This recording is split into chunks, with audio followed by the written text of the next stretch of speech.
Hey everyone, Chris here. Today with a new video on how to install the 3D printed trigger that you ordered from me. I've had this requested a few times. I've sold about a dozen of these so far.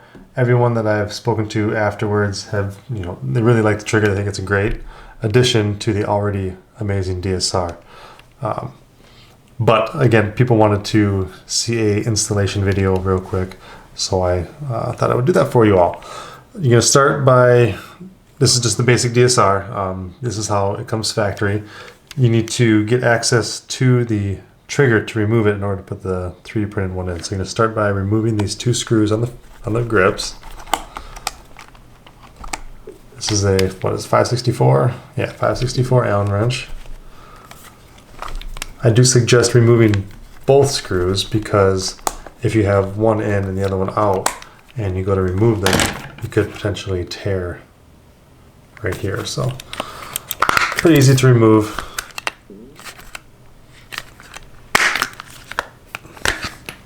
Put those to the side.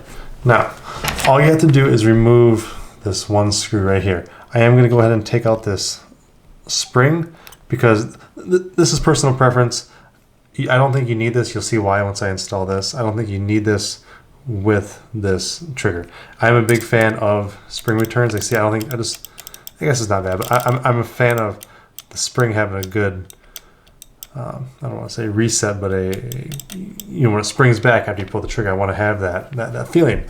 And, but again, I don't think that this is really important with this trigger.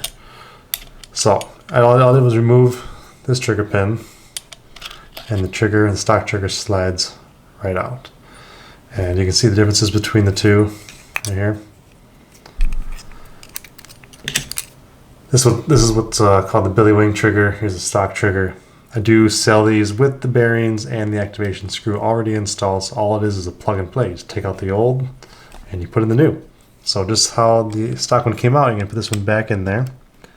Fits in just like that. You do have to monkey around with it because you do have these, I don't want to say they're, I don't know. There's things inside the frame that this piece right here kind of slides in between, if that makes sense. So you have two little pins and this slides in there. That's what it rocks on. So you have to get that in there, which it is. And the trigger pin just goes right in the bearings like so. And you'll notice without this spring in there, which by the way, if you want this spring in there, there is an additional hole on the 3D printed trigger for this screw right here, which I did not include because, again, it's personal preference. All you have to do is take your Allen key. I don't think it's the right size. It is.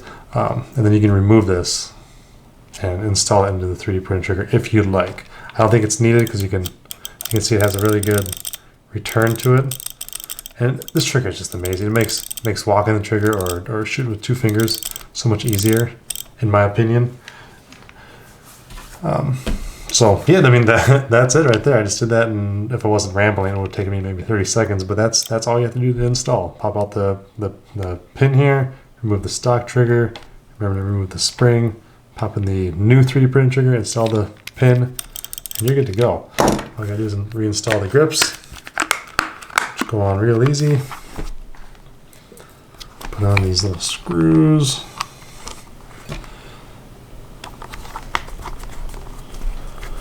Just like so.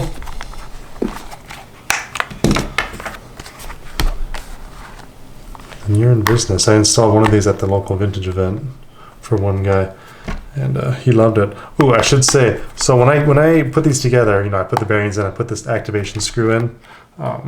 Here's the scythe one in carbon fiber, which I'm not going to sell these carbon fiber ones because I can't. I'm not a fan of the quality. I like these ones better. Anyway, so ignore that. But when I get these, here, I'll do it on this one. So this is just the bare one.